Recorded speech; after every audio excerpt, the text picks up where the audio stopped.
55% of Bernie Sanders supporters that say they would be willing to vote for Hillary Clinton, right? Which leaves a huge chunk of Sanders supporters who are Bernie or bust, right?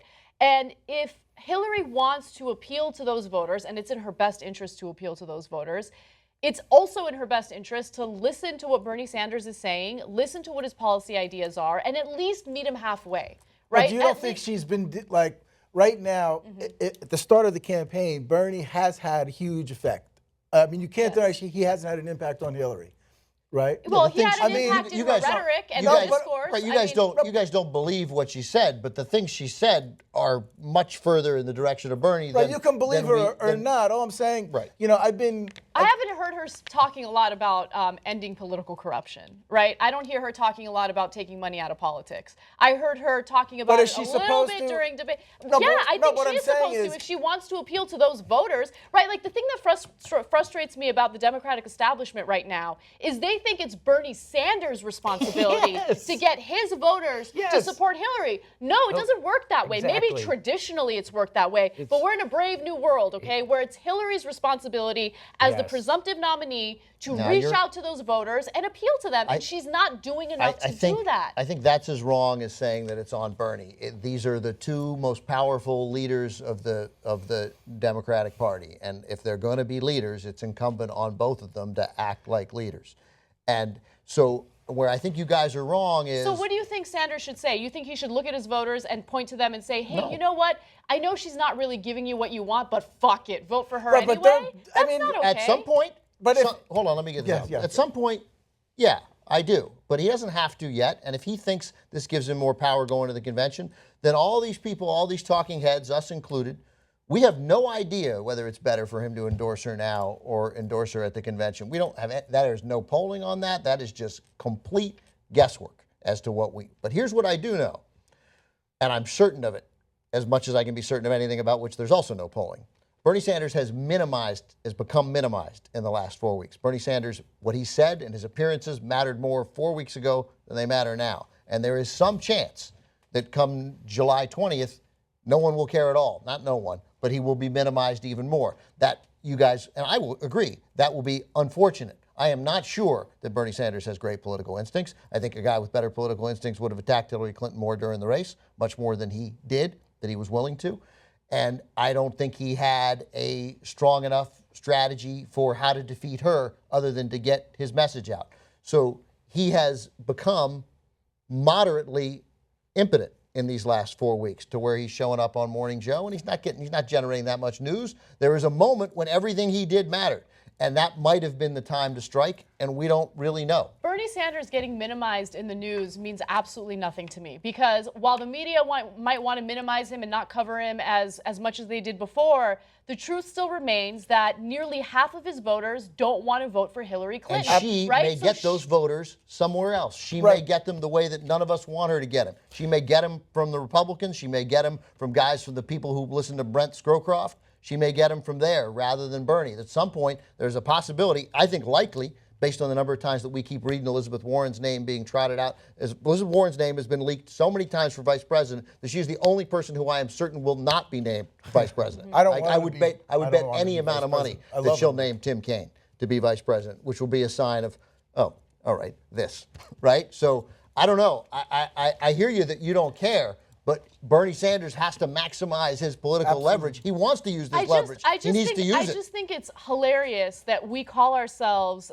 you know, I know we're a republic, but you know what I mean. We're supposed to have a democratic system in place, right? And it's so undemocratic when you think about the pressure that people feel to vote for a candidate that simply does not represent them, right? And again, you're forced to vote for her out of fear. Like, oh, the other candidate is so fucking horrific that you have to vote for this person who has no interest in solving the issues that impact you the most. So I'm not understanding it in one way. I know what you're saying, but this is the political process that we have. I know, and it's all right. Unfortunate Now, to say what the Ben least. was saying, like, I've been fighting for progressive candidates since I started on my website, or Crooks and Liars, at the end of 2004. Our political plaque, Blue America. I mean, we discovered Alan Grayson when he was just a lawyer. I can name a lot of candidates if we've gotten elected. You do great work over at Crooks and Liars. Thank you, brother. And I like the Crooks section a little better. I like the Liars. But the idea, with Ben's point, is that Bernie's power has been getting that message out. We've wanted to shift from the DLC, I call it the Howard Ford Jr. electorate of the Democratic Party, right? The stupid Ed Rendells that I can't stand, right? They're with Pete Peterson, they're getting all that kind of money. Okay, and he needs his voice out there. And after a hard election cycle, I don't read a lot of the kind of candidate political books, but I heard in Hillary's book, she was so furious, like, this is they're fighting tooth and nail to get this nomination. I don't expect any of the candidates a week, 2 weeks, when it's sort of decided by the process, to just say, okay, you know what, Bernie's wonderful or Hillary's wonderful. And especially, I remember when John Kerry lost, I was furious. All right, I mean, furious. And if I'm like I said, my political PACs raise a lot of money for Bernie. I don't endorse on my website, and I have my reasons for that, right? It's a national site, but that's my reasons. But, I mean, you have to, how can you say, well, Bernie's supposed to go out there right now and get those voters to vote for Hillary? Hillary is also not going to get Bernie's voters today or no matter what she says. And they're going to say she's lying. I don't trust her, right?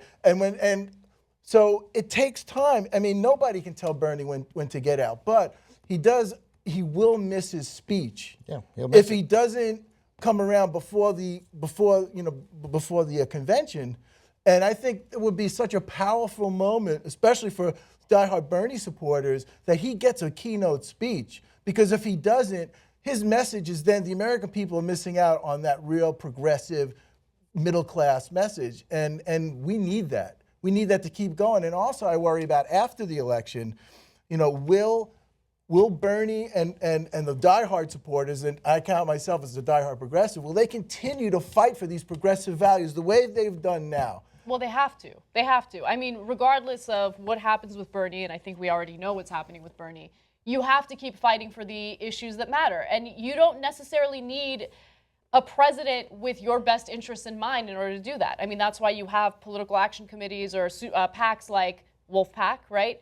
We want to get money out of politics. That you support causes like that, and you can actually end political corruption. You got to keep fighting. But still, this is specifically about who people should support, what Bernie Sanders should do, and I don't think anyone should be coerced, pressured, forced to vote for anyone, right? You should vote for the person that you feel represents you the most. How are they being?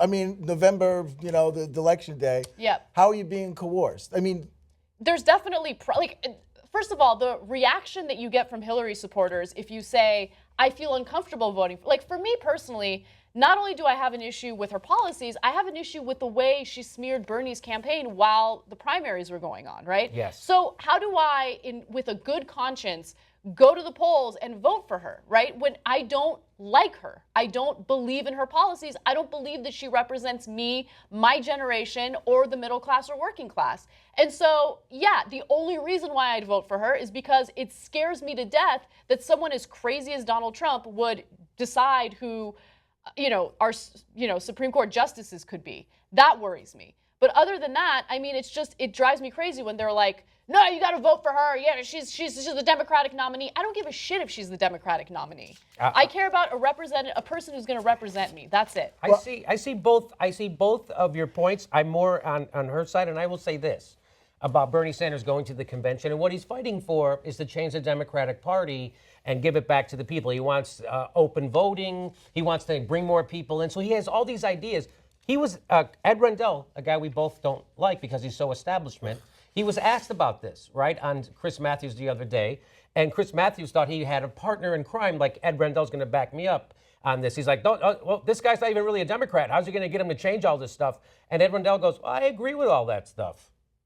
He goes, you agree with same-day voting, same-day registry? He goes, yeah, I agree with that too. And he goes, you a bunch of young kids come in and tell Democrats which is hilarious. People are afraid of fucking Americans voting in their primary. That's somehow fucking wrong. And that goes crazy. So Ed Rendell, who couldn't be more establishment, stood up on Hardball and said to Chris Hardball, yes, I'm for all these things. This is a good idea that Bernie has. So I think that because that's everything he's ever said is traditionally Democratic, right? It's what Democrats are supposed to believe in. And so that's why it's crazy to see people shouting him down to support things that's less liberal and less Democratic. So I don't think he's getting shouted down. I don't see not that. by you, Sean. I'm not saying But I you. don't even think he's getting shouted down there. In that case, that's just the question. He's getting shouted down! Do you know that it took me until like 2 weeks ago to figure out that you weren't misspeaking when you said Chris Hardball? Like I finally figured out. No, you mean to call him Chris Hardball. I'm the idiot. Yeah. That's funny.